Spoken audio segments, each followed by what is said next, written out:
Les agradecemos el favor de su atención. Hoy estamos realizando un enlace especial hasta Bolivia para para continuar con el tema que ya habíamos abordado hace algunas semanas con la doctora Janet Blackwood sobre el asunto de la reelección del presidente Evo Morales, que como sabemos se sometió a un referéndum que perdió y aún así pues él decidió mantenerse a toda costa en la presidencia. Para esta ocasión, en este enlace especial, vamos a platicar con el doctor Carlos Solís Millares, que es un comunicador social, sociólogo de profesión en Bolivia, y además ha sido conductor de varios programas de radio y televisión. Actualmente forma parte de los grupos de la sociedad civil boliviana que luchan pues para que el gobierno respete los resultados del referéndum del 21 de febrero del año 2016, cuyos resultados evidentemente, como mencionaba al principio, le dijeron no a la reelección de Evo Morales. Muchas gracias, señor doctor Solís, por tenerlo en este enlace especial. Tenemos mucho interés de darle seguimiento desde México y en otras partes del continente a este asunto de Evo Morales, dado que ahora, como usted sabe, pues en México tenemos a nuestro propio Evo, así que bueno, pues todo lo que esté pasando en nuestro hermano país de Bolivia nos interesa muchísimo. De hecho, le comento como introducción que esta entrevista previa que habíamos hecho hace algunas semanas con la doctora Blackwood pues levantó muchísima polémica y vimos que generó pues muchas pasiones en nuestra página, en nuestro canal de YouTube, donde va a estar disponible esta entrevista, igual que en nuestra página web, porque bueno, muchos bolivianos entraron a decir bueno, muchísimas cosas respaldando a Evo Morales, otros evidentemente diciendo que no lo querían. Es decir, vimos que es un tema muy candente, muy polémico, igual exactamente que está pasando en México en torno a la figura del actual presidente, y como sucede en otros países como en Venezuela, donde los dictadores pues han generado una clientela política, electoral, o como le quiera llamar, ideológica incluso, que ha generado una polarización tremenda. Creo que eso es una de las características de estos gobiernos bolivarianos como el que tienen ahora ustedes ahí en Bolivia. Así que para platicar de todo esto, doctor, pues le agradecemos que haya tomado este enlace y tenemos mucho interés de escucharlo. Un saludo fraterno desde Bolivia, Miguel. Un gusto compartir ideas, pensamientos desde Bolivia, desde el centro de nuestro país, Cochabamba. Es un gusto, es evidente. En Bolivia nos estamos jugando prácticamente entre vivir en dictadura en los próximos años o rescatar la democracia de la que hemos vivido desde 1982 y que, reitero, estamos a punto de perderla el próximo 20 de octubre. Así es. Bueno, pues esperemos que puedan tener esta oportunidad de regresar a este camino de las libertades, porque sabemos que es uno de los atentados o hacia donde apuntan siempre sus baterías estos gobiernos, de tratar de limitar todas las libertades individuales. Quiero empezar preguntándole al doctor Solís sobre la última visita de Luis Almagro, el secretario general de la OEA, que estuvo en Bolivia. Cuéntenos un poco, por favor, a qué fue, cuándo estuvo por ahí y qué fue a comentar sobre este asunto polémico del referéndum que perdió y que de todos modos va a ilegalmente imponer su reelección el presidente Evo Morales. Bueno, es de lamentar la situación que se ha dado con la visita del señor Almagro, nada más y nada menos que el secretario general de la Organización de Estados Americanos, que debiera representar fundamentalmente la democracia y la libertad de expresión de todos los pueblos de América Latina. Y sin embargo ocurrió todo lo contrario, de una manera que realmente nos hemos sentido indignados en Bolivia. Es que de pronto se le ocurre al señor Almagro decirnos en nuestra propia casa que era discriminatorio no permitir que Evo Morales se postule una vez más a las elecciones nacionales, sabiendo que la Constitución Política del Estado de nuestro país lo prohíbe.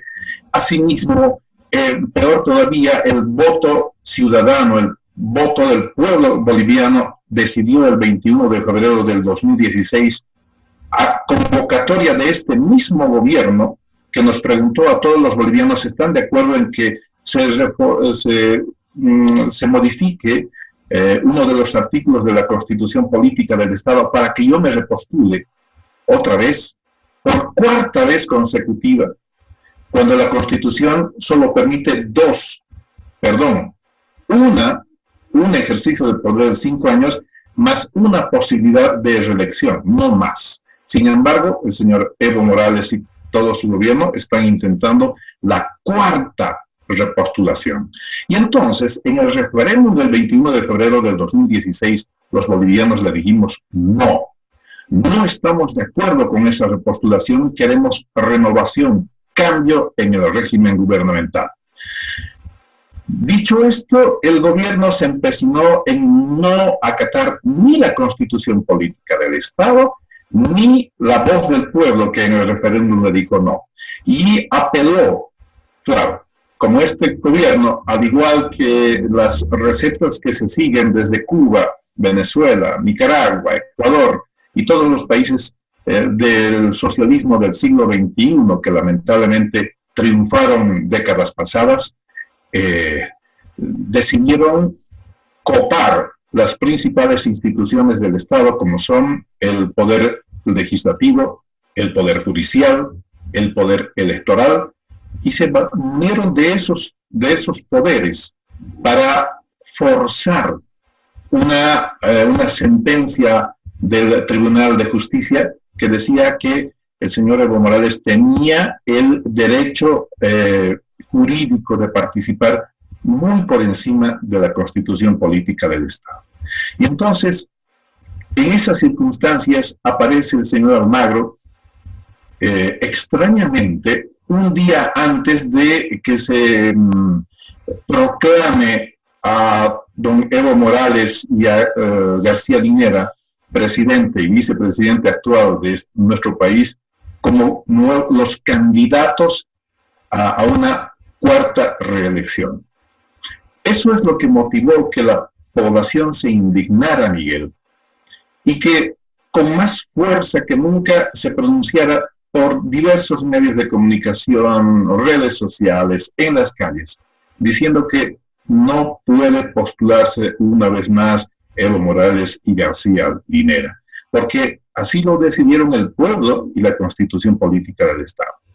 Vino el señor Almagro y dijo que sería realmente discriminatorio que no pueda participar Evo Morales, sabiendo que no lo permitían, reitero, una vez más, nuestra Constitución Política y el pueblo boliviano. Oiga, pero, perdón que lo interrumpa, pero se supone que esta no ha sido la postura siempre, ¿no?, de Almagro, porque de hecho, bueno, pues tengo entendido que en el 2017, cuando fue posterior a este intento, este referéndum, él había dicho claramente que él se ponía abiertamente a la reelección de Evo Morales, y de repente pues cambia, ¿no? O sea, en 2 años viró su postura respecto a esta cuestión, ¿no? O sea, ¿por qué en su momento lo apoyó, o más bien se opuso o reconoció que era ilegal esta reelección, y ahora pues le está dando su respaldo? ¿A qué cree que se deba este cambio de postura del secretario de la Organización de Estados Americanos? Hay una frase que refleja toda esta situación, dice: por sus actos los conoceréis. Y el señor Almagro ha demostrado tener muy pocos principios, valores éticos y morales, porque el anteaño pasado, el señor Almagro dijo que no era posible una repostulación de Evo Morales. Y sin embargo, llegando a Bolivia, cambia radicalmente su posición, diciendo que es un derecho humano de Evo Morales de poder postular. Y cuando se va de Bolivia, se va a la Argentina, cambia otra vez su postura y dice: no es que dije que estoy de acuerdo con la reelección del señor Evo Morales, sino que lamentablemente, dice, ¿no?, una sentencia del Tribunal de Justicia de Bolivia es que ha dado ese veredicto, y yo no puedo, por encima de ese veredicto, de esa sentencia, meterme en los asuntos nacionales de Bolivia. Realmente ha dejado muy mal parada la imagen del secretario de la Organización de Estados Americanos con este tipo de posturas tan cambiantes, tan camaleónicas, que cambia de color de acuerdo a dónde o con quién esté. Y da mucho que desear. Nos hemos preguntado qué ha pasado, por qué ese cambio de postura. El año pasado decía una cosa distinta, este año y en Bolivia dijo otra cosa, al lado de Evo Morales. Y bueno, conjeturas no faltan. El señor Almagro creo que está buscando también su repostulación y reelección en la Organización de Estados Americanos. Y estaba buscando el voto de Bolivia para ese objetivo. Ok, sí, bueno, porque de verdad esto es algo increíble, ¿no? Cómo vaya dando bandazos o simplemente se va adaptando al auditorio que lo está escuchando y les dice lo que quieren escuchar, ¿no? Sabemos que Almagro, pues sí, es un hombre que da bandazos, porque por ejemplo en el caso de los del derecho a la vida, de repente él ha dado muestras de que aparentemente está a favor o está en contra del aborto, a favor de la vida, y de repente la organización manda señales contradictorias, es decir, como que apoyan los movimientos y los grupos que están a favor del aborto. Entonces no creo que sea una persona, digamos, muy confiable. El problema es que tiene muchísima influencia y poder y tiene el respaldo hasta cierto punto del gobierno de Estados Unidos, y eso pues lo convierte en algo pues muy peligroso. Ahora, me imagino que el gobierno de Estados Unidos no ve con buenos ojos en general el gobierno de Evo Morales. Eso yo creo que salta a la vista por esta posición socialista tan cercana a Cuba y a Venezuela, en fin. ¿Usted tiene alguna reacción, algún comentario del gobierno de Estados Unidos que haya fijado su postura respecto a este referéndum del 2016 que perdió Evo Morales y que ahora intenta ilegalmente imponerse una vez más como presidente? Yo no diría tanto la postura de Estados Unidos. En realidad no es de nuestro mayor interés la postura de Estados Unidos. Lo que nos interesa es la postura de la Organización de Estados Americanos, que debiera ser la primera en, por lo menos, defender los intereses de un país, la soberanía y la democracia de un país. Estamos a punto de perder la democracia en Bolivia, pero no precisamente por Estados Unidos, a quienes este gobierno socialista del siglo XXI le llama el imperio y le echa la culpa de todos los males que hay en esta región, sino más bien por la interferencia, por la imposición ideológica de otros escenarios. Por ejemplo, el escenario cubano, el escenario venezolano y el nicaragüense, que están queriendo que Evo Morales permanezca, pese a quien pese, en el poder acá en Bolivia para seguir usufructuando de los intereses de nuestro país en función a los intereses de Cuba y Venezuela. Por eso nosotros reiteramos una vez más, la población boliviana está indignada por este tipo de acontecimientos, de esta manipulación que se está dando desde afuera, desde estos países que representan supuestamente el socialismo del siglo XXI y que en realidad es nada más que un populismo disfrazado de socialismo y que aparentemente tiene en Bolivia bonanza económica y sin embargo sucede todo lo contrario, como podemos ver más adelante. Ok, hay un asunto ahí que me llama la atención, usted lo menciona en este último comentario, una aparente bonanza de estos gobiernos que han utilizado el modelo de socialismo bolivariano, el populismo, como usted bien lo llama, porque hay mucha confusión, cuando menos aquí en México, sobre si realmente a Bolivia le ha beneficiado económicamente el gobierno de Evo Morales o los ha hundido en mayores problemas. O sea, yo quisiera que usted nos pudiera aclarar un poco este punto. Hay muchas otras preguntas que le quiero hacer, pero específicamente creo que es importante, sobre cuál es la situación real de Bolivia económicamente. O sea, cuál ha sido el resultado del gobierno de Evo Morales en estos años que lleva en el poder, aplicando el modelo bolivariano de socialismo del siglo XXI. Mire, Miguel, el señor Evo Morales y el señor García Linera han tenido la suerte, hay que reconocerlo, que cuando ingresaron al gobierno hace 13 años, ingresaron en un escenario muy interesante para América Latina. Ha sido el momento, justo el momento en que las materias primas comenzaban a elevarse a nivel mundial. Y resulta que los precios, se dispararon los precios de las materias primas, el hierro fundamentalmente, el petróleo, el gas, y en Bolivia, como nunca antes ocurrió, Bolivia, el gobierno nacional recibió millones y millones y millones de dólares. Si las cifras no me engañan, en estos 13 últimos años, Bolivia ha recibido más de 60.000 millones de dólares. Vaya. Con esa cantidad de plata, inmensa cantidad de plata, Bolivia debería estar entre las primeras potencias, por lo menos sudamericanas. Seguimos en los últimos puestos en materia de desarrollo, de índice de desarrollo humano, en materia de empleo, desempleo, en industrialización, en fin, salud, educación. Seguimos con los índices más bajos de América Latina. Y eso es lo que nos molesta. A quienes manejamos información, no es posible que haya habido tanto despilfarro, tanta corrupción en estos últimos 13 años.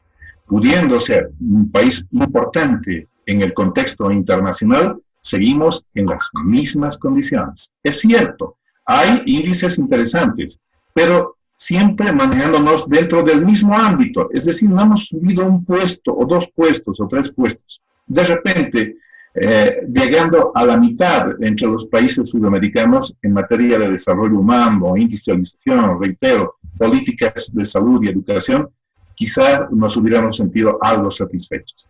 Pero seguimos en el mismo lugar, en las mismas ubicaciones, y todos los días recibimos información de corrupción aquí, corrupción allá, despilfarro aquí y allá,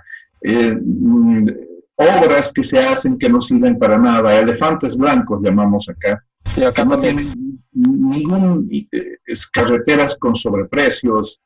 Es decir, ya estamos cansados de tanto despilfarro y corrupción en Bolivia en estos últimos 13 años. Eso es lo que le iba a preguntar, efectivamente, que toda esa cantidad de dinero extraordinaria que han tenido y que sin duda ha sido lo que ha sostenido durante estos 13 años al gobierno de Evo Morales, ¿a dónde se ha ido? O sea, porque evidentemente tiene que haber sido a algún lado. Ya sabemos, usted nos indicó ahorita un poco, se fue, o mucho, hacia los bolsillos, me imagino, de muchos políticos a través de la corrupción, y otro se fue o se despilfarró en obras inútiles o mal planeadas o mal ejecutadas. Y otra pregunta es,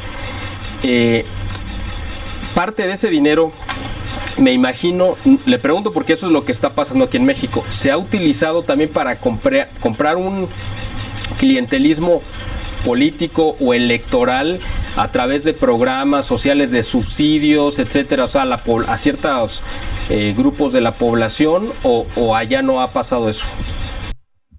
Por supuesto que sí, Miguel, es la misma receta que se ha ejecutado en Venezuela, se ha ejecutado en Nicaragua, se ha ejecutado en países donde ese socialismo del siglo XXI se ha hecho presente a través de sus gobiernos enmascarados en una aparente democracia, pero que son autoritarios y bastante dictatoriales. En Bolivia, ese es el caso, se han copado todas las organizaciones sociales posibles, y las que no se pudieron, se iniciaron las paralelas. Y las paralelas funcionan mucho mejor cuando hay plata del gobierno de por medio. De manera que fueron fácilmente aniquiladas las organizaciones originales y aparecieron como las nuevas organizaciones sociales, aquellas cooptadas por el gobierno a través de grandes cantidades de dinero. Porque hay una ley que dice que hay que subvencionar, hay que proteger, hay que dar financiamiento necesario a organizaciones sociales, a organizaciones indígenas. Claro, todo aparente. Sin embargo, en función a los intereses del gobierno. Todos son azules, todos son del color del partido de gobierno, no hay que engañarse. No existe ninguna organización social ni indígena que pueda estar financiada por el gobierno de este régimen actual. todas tienen que ser del color del partido de gobierno.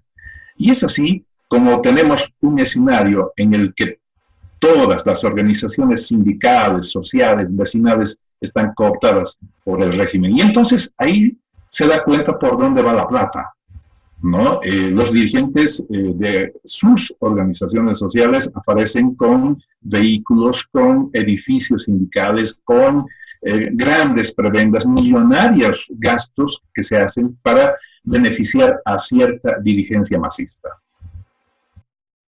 Qué interesante dato, porque efectivamente es importante saber a dónde fue a parar ese dinero, porque ahí es donde se compran las voluntades efectivamente de los grupos de poder o sociales que pudieran ser un contrapeso al gobierno y que ahora están totalmente comprados por ellos. Usted mencionó también dentro de esta parte del condicionamiento que ha dado apoyo al gobierno, pues está precisamente el partido de Evo Morales, y dentro de este partido sus legisladores, tengo entendido que también han hecho o han repetido lo mismo que Evo Morales al imponer su reelección, aún en contra del parecer de la población. Quiero hacerle la pregunta, en el 2016, cuando se hizo este referéndum, ¿también aplicaba a los legisladores o fue un referéndum exclusivo para el presidente? Y ¿en qué momento los mismos legisladores han querido reelegirse contra la voluntad de la población? Bueno, Miguel, ese tema lo vamos a ver todavía más adelante, porque las postulaciones para diputados y senadores recién terminan el 19 de julio. Entonces, tenemos todavía un lapso de tiempo en el que seguramente ya se van a conocer quiénes son los que se van a hacer reelegir en el intento de seguir los pasos de su jefe, Evo Morales en este caso.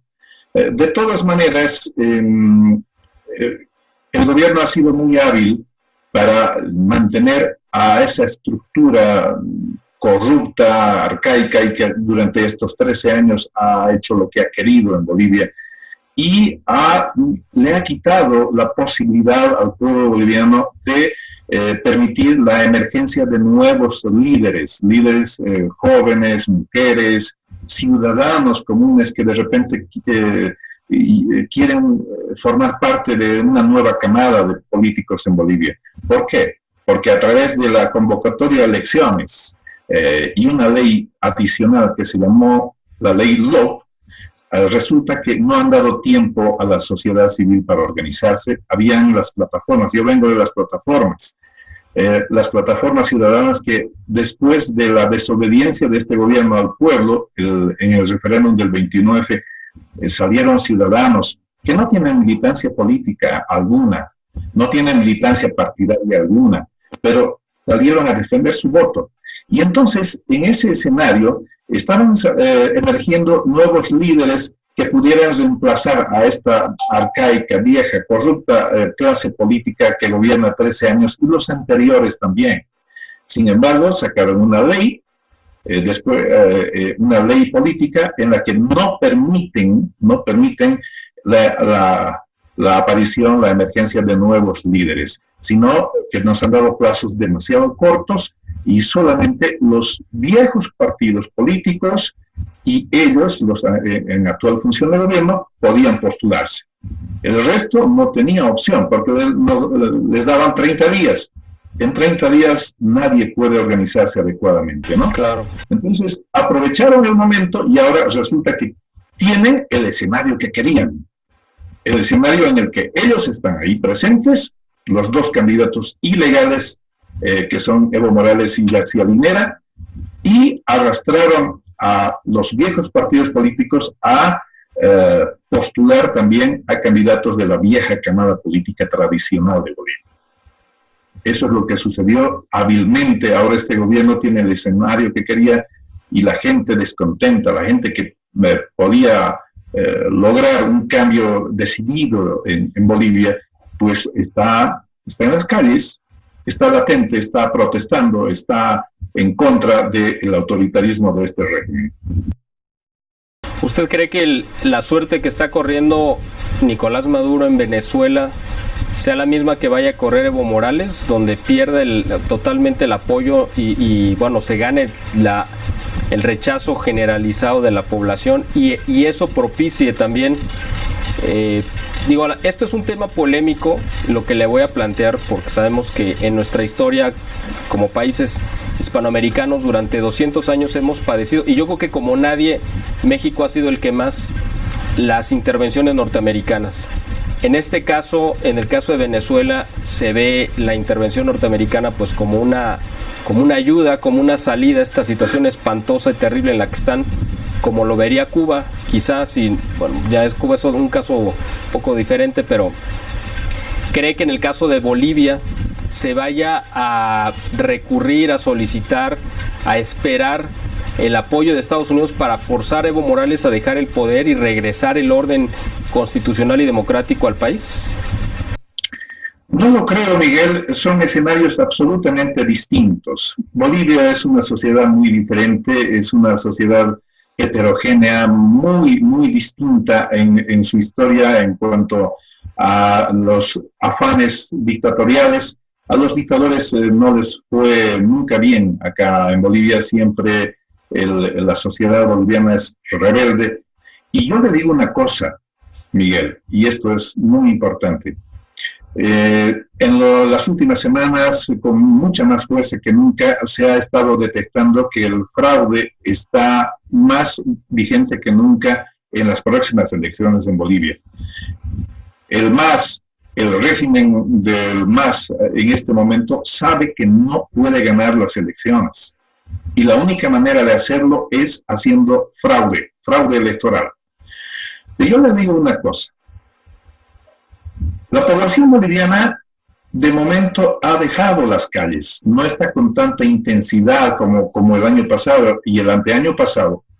Después del referéndum que no hizo caso el gobierno, la gente salió a las calles permanentemente en protesta, pidiendo, exigiendo que se le haga cumplir el voto del pueblo. Y sin embargo, el gobierno hizo caso omiso de aquello. Y se lanzó la convocatoria a las elecciones. Y evidentemente gran parte del pueblo boliviano ha dicho, bien, nosotros vamos a asumir las elecciones, vamos a participar en los comicios, vamos a participar con nuestro voto defendiendo el 21F, haciendo que este señor ya no vuelva a ser elegido como presidente de nuestro país. Pero, si sucediera un fraude electoral, le aseguro, Miguel, que este país se levanta. Que el pueblo boliviano va a salir a las calles hasta que salga del gobierno el señor que hizo fraude electoral. Ojalá que no ocurra, ojalá que la piensen bien, ojalá que el 20 de octubre hayan elecciones limpias, transparentes, que es lo que queremos todos y cada uno de los bolivianos. Pero si van a manipular una vez más el voto de la gente y van a título de encaramarse y atornillarse de por vida en el poder, creo que van a salir muy mal parados los gobernantes y van a estar en una situación terriblemente negativa. Ojalá que no ocurra, pero estamos advirtiendo que la paz puede desaparecer en Bolivia si es que existe el fraude electoral el 20 de octubre de este año. Que es bueno saber esa parte de esa característica del pueblo boliviano, como usted lo dice, que es un pueblo rebelde para bien, en el sentido de que no va a aceptar una imposición dictatorial como la que representa Evo Morales. Sin embargo, el hecho de que también él se haya sostenido en el poder ha sido pues en parte por el apoyo, más bien la coerción que ha ejercido, la presión, el chantaje, o no sé de qué medio se haya valido para presionar al Tribunal Constitucional para que lo habilitara, lo respaldara en estas ilegalidades. ¿Cuál cree que sea la postura del tribunal si ve que ahora el pueblo evidentemente se manifiesta en contra y el gobierno los presiona para que lo respalden? O sea, van a quedar en medio de dos fuerzas. ¿Hacia dónde cree que se inclinara la balanza del tribunal? Si me puede reiterar la pregunta, por favor, se entrecortó y no la escuché bien. Correcto. Le comentaba que el Tribunal Constitucional pues ha sido un poder que le ha dado un respaldo a Evo Morales, quizá no por gusto, sino por presión o por coerción, chantaje o como usted le quiera llamar, y ha sido uno de los poderes que le ha permitido sostenerse en el poder ilegalmente a Evo Morales.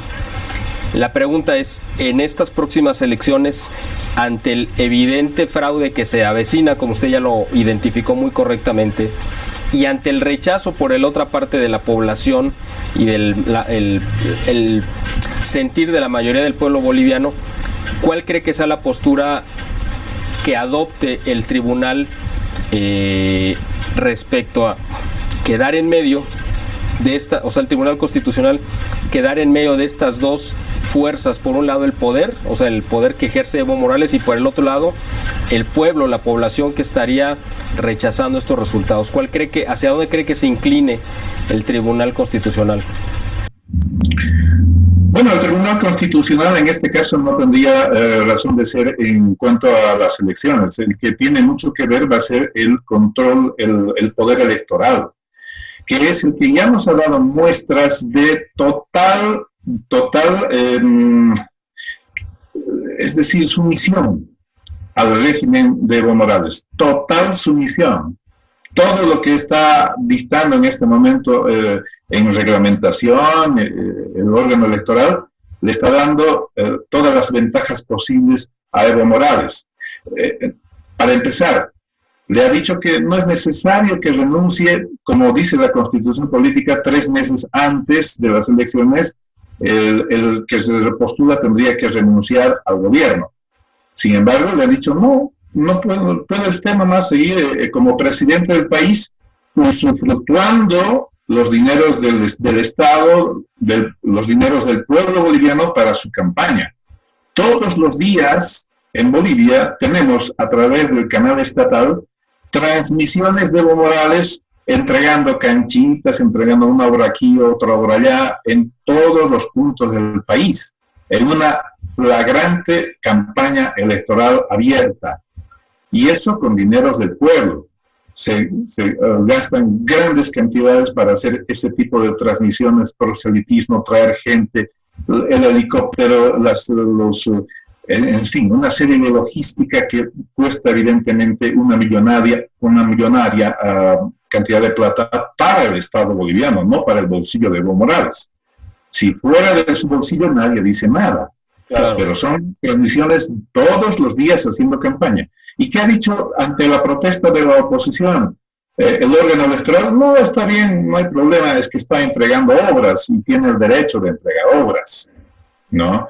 Después, van a recibir una inequidad absoluta. Van a recibir dinero, nada más y nada menos que el partido de gobierno, el MAS, va a recibir como 10 millones de bolivianos para su campaña.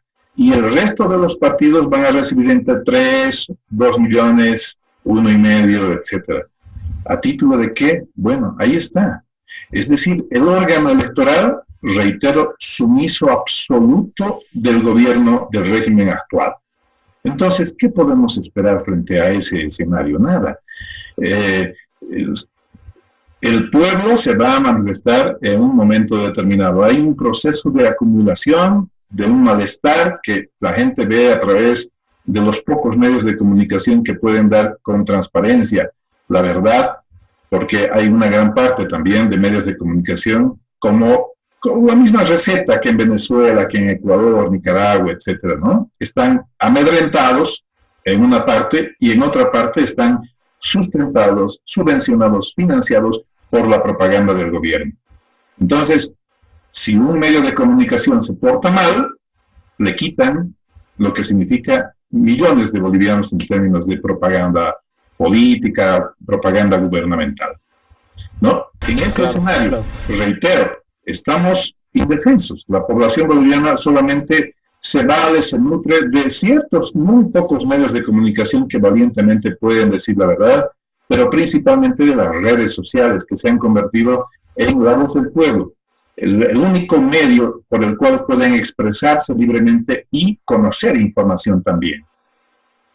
Ahora, dado que no hay, o sea, que no se puede confiar, como usted bien dice, en el Tribunal Electoral por estar totalmente tomado por el gobierno y está sometido, y además siendo la autoridad que va a dar legalidad a lo ilegal, porque así va a ser, ¿qué opciones hay? O sea, sabemos que en algunos países cuando hay elecciones pues se invita a observadores internacionales, a comisiones de derechos humanos, o por ejemplo a la Unión Europea, o representaciones de la Unión Europea, en fin, y obviamente la Organización de Estados Americanos, que por lo que hemos platicado pues tampoco sería como que muy confiable, pues por esta postura que ha manifestado Almagro. ¿Cuál es la postura o cuál sería la alternativa, no la postura, sino cuál es la alternativa que tendrían ustedes en Bolivia ante un proceso electoral que viene viciado y que viene totalmente corrompido y que va a ser avalado por otra autoridad que pues está igual de corrompida? ¿Cómo podrían ustedes echar abajo un resultado que va a estar legalizado, aunque sea ilegal, pues, ¿no? O sea, aunque se dé esta contradicción? ¿A qué medios podrían, o a qué poderes podrían ustedes recurrir, incluso fuera de Venezuela, para pedir que pudieran intervenir y evitar esta ilegalidad que se aproxima? A la fuerza del pueblo, Miguel, le reitero una vez más. Si el pueblo se da cuenta que ha sido engañado una vez más por este gobierno y por su órgano electoral, muy pronto se va a ver a la ciudadanía en las calles para hacer respetar esta vez de verdad su voto. ¿Sabe qué? Nosotros no confiamos ya en misiones de la Organización de Estados Americanos. ¿Por qué? Porque ya hemos vivido eso, ¿no? En las elecciones pasadas se denunció que, por ejemplo, el padrón electoral tenía varios vicios que había que mejorarlos, modificarlos, porque si hay un escenario electoral donde hasta los muertos votan, sí, entonces, ¿de qué estamos hablando, no? O hay movimientos de gentes, por ejemplo, Pando es un departamento con muy poca población en nuestro país, pero hay movimientos extraños de gente que va desde el altiplano hasta Pando para beneficiar el voto al régimen actual. Entonces, eso ya se dio en anteriores oportunidades, se hizo la denuncia, pero no prosperó. Los vigilantes de la democracia, veedores internacionales, dijeron: son pequeñas cositas, pero después todo está bien. Entonces, tenemos poca confianza en esos veedores. Más está nuestra preocupación hoy en día, Miguel, en la organización de todos los ciudadanos a través de un control electoral mesa por mesa. Ese es nuestro máximo objetivo, nuestra máxima preocupación hoy en día con miras al 20 de octubre. Organizar a la sociedad civil de tal manera que cada uno de los ciudadanos pueda controlar el voto en las urnas, porque una cosa es lo que se vota en las urnas y otra cosa es la que aparece en los datos del órgano electoral. Claro. Entonces, no vamos a permitir más esa manipulación maliciosa que se hace desde el órgano electoral. Pues ojalá y ustedes sienten un precedente en el continente de cómo un pueblo organizado puede echar del poder a un dictador de estos emergidos del comunismo del siglo XXI, porque eso inspiraría a muchos países, incluyendo a Venezuela, a México, obviamente, a Nicaragua y a otros países que están padeciendo el mismo flagelo, para demostrar que sí se puede, que si el pueblo se organiza y se cree, porque además el pueblo debe de creerse el poder que tiene. Ese es el problema, creo yo también. El pueblo no cree que tiene el poder que tiene realmente, y el gobierno, los grupos minoritarios que detentan el poder, se aprovechan de ese letargo que caracteriza al pueblo. Cuando el pueblo de verdad se cree, o sea, es consciente del poder que tiene, es cuando realmente se pueden hacer grandes cambios. Entonces, ojalá, de verdad se lo digo sinceramente, espero que el pueblo boliviano tenga este coraje para poder deshacerse de este flagelo que han tenido durante tantos años, y que sean un ejemplo y un precedente para el resto de países del continente, que muestren que sí se puede echar a estos grupos que una vez llegando al poder, sabemos, porque es una de las características del populismo y del comunismo del siglo XXI, una vez llegando al poder, como sea que lleguen, ya no se van. O sea, no se van a ir democráticamente, ni por las buenas, ni electoralmente, ni de ninguna forma, más que echándolos a través de protestas, de huelgas, de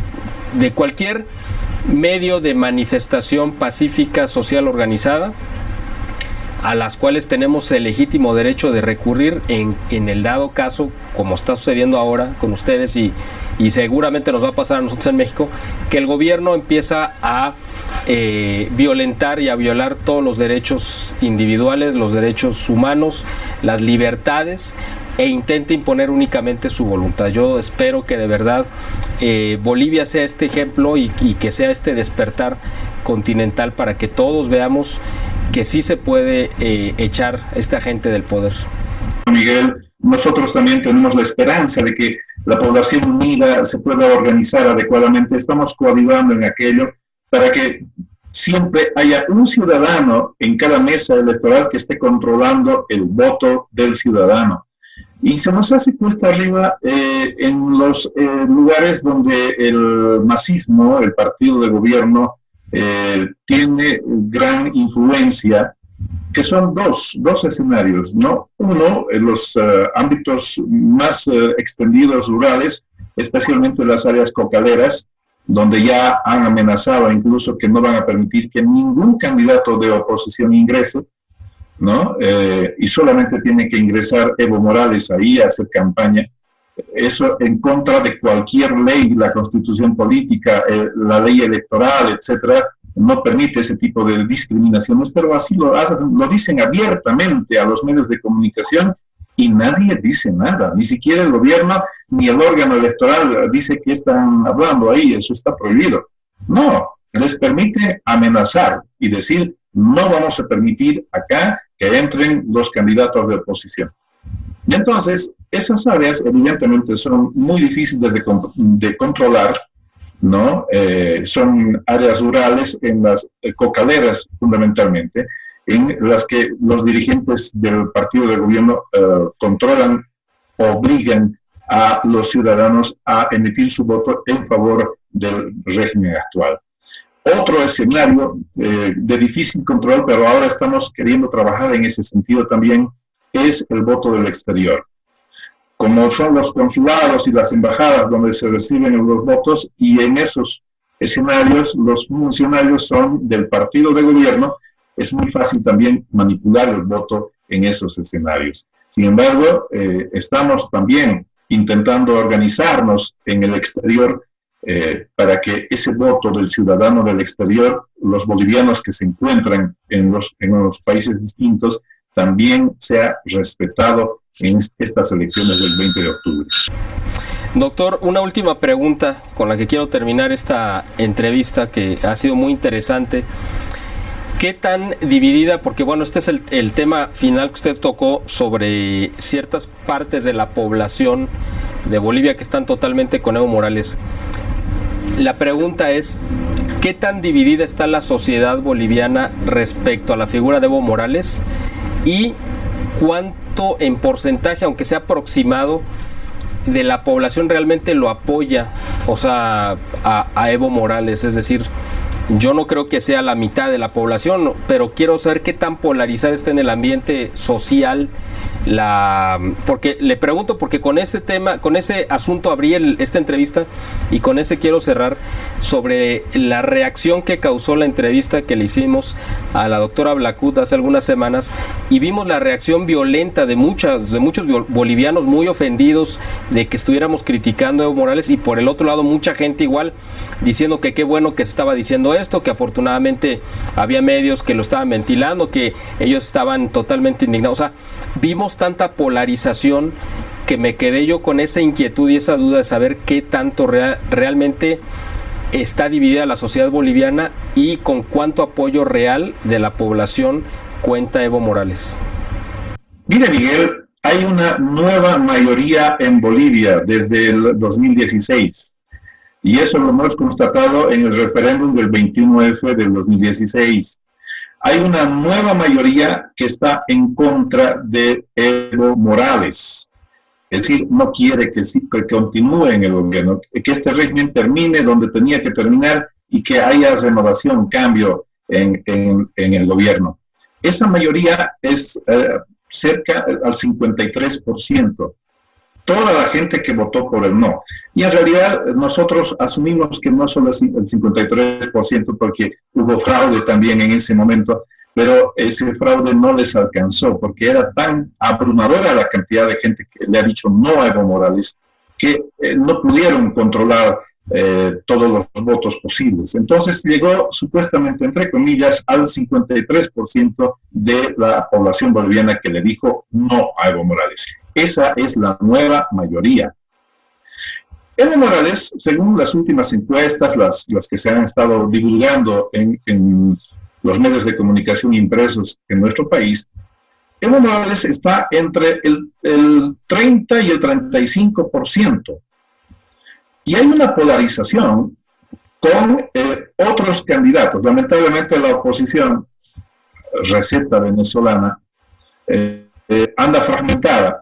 Y hay una polarización con un candidato que es Carlos Mesa. Entonces, son dos candidatos, el ilegal, que es Evo Morales, y el que quiere el cambio y la renovación, Carlos Mesa. Ambos fluctúan entre el 30 y el... Mesa está, según esa última encuesta, entre el 30 y el 27 y 28%. Y el resto está todavía en indecisos y en otros candidatos que todavía están en minoría, 1%, 4%. Ortiz es un tercer candidato que está por el 9-10%. Todavía está muy enrarecida la situación, pero nosotros tenemos esa figura de que la polarización está en un 30-30 supuestamente entre los dos candidatos más fuertes, el ilegal de Evo Morales y el de Mesa.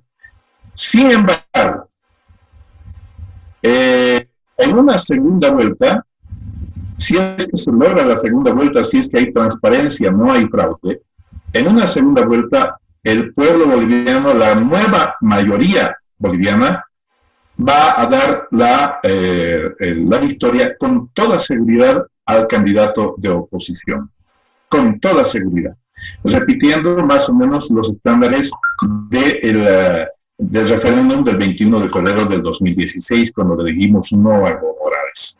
Entonces, esa es la nueva mayoría que de momento está ciertamente fragmentada por la aparición de varios candidatos de oposición, que en determinado momento, si tienen una altura política, pues seguramente van a conjuncionar en una sola candidatura que haga posible la salida de Evo Morales y la emergencia de un nuevo candidato de oposición que pueda cambiar la situación de nuestro país, que está en desmedro en este momento. Muy bien, doctor Carlos Solís Millares, le agradecemos enormemente esta oportunidad de tener esta imagen de primera mano de la situación de Bolivia. Confiamos plenamente en que en las próximas elecciones puedan no solamente imponer la voluntad de la mayoría, como usted nos dijo, sino que además esa voluntad sea respetada. Eso es lo más importante, porque la voluntad de la mayoría ya se manifestó desde el 2016, pero no ha sido respetada. Esperemos que en esta ocasión ustedes logren que sea respetada la voluntad de la mayoría y que puedan tener un cambio de régimen para el bien y la prosperidad de nuestro querido hermano país de Bolivia. Y le agradecemos enormemente por todo este tiempo que nos dedicó y que nos dejó muy en claro cuál es la situación actual y real, digamos, de Bolivia, que no lo va a decir en los medios oficiosos ni oficiales en su país, pero que aquí tiene usted total libertad para poder comentarlo con otros, pues con toda la gente del continente y de otras partes que nos hagan el favor de vernos y escucharnos y tengan una idea muy clara de cuál es la situación de su país, doctor. Muchísimas gracias, Miguel. Yo le agradezco muchísimo por permitirme conversar, por permitirme llegar a su público. porque América Latina tiene que conocer cuál es la realidad que está viviendo nuestro país, Bolivia, un país con fuertes contradicciones, con una serie de problemas a nivel político que los vivimos desde hace 13 años y que tenemos la esperanza de cambiar dentro de pocos meses. El 20 de octubre para nosotros es un día de vida o muerte, de democracia o de dictadura, una de dos, no hay más, no hay dónde perderse y estamos en esa lógica, Miguel. Cualquier cosa, estoy a sus órdenes cuando usted así lo quiera. Muchas gracias, doctor. Esta será la primera espero de muchas ocasiones en las que lo tengamos ante nuestras cámaras y micrófonos. Obviamente, conforme se vaya acercando esta fecha del 20 de octubre, pues será para nosotros más interesante ir viendo cómo se va desarrollando esto. Y después del 20, por supuesto, que contaremos con su presencia, si Dios nos lo permite, para poder tener una evaluación directa de cómo está la situación. Le agradecemos de verdad, Carlos Solís, doctor Carlos Solís Millares, su presencia en este programa especial, y a usted, muchas gracias por habernos acompañado a lo largo de esta transmisión especial que tuvimos desde Bolivia.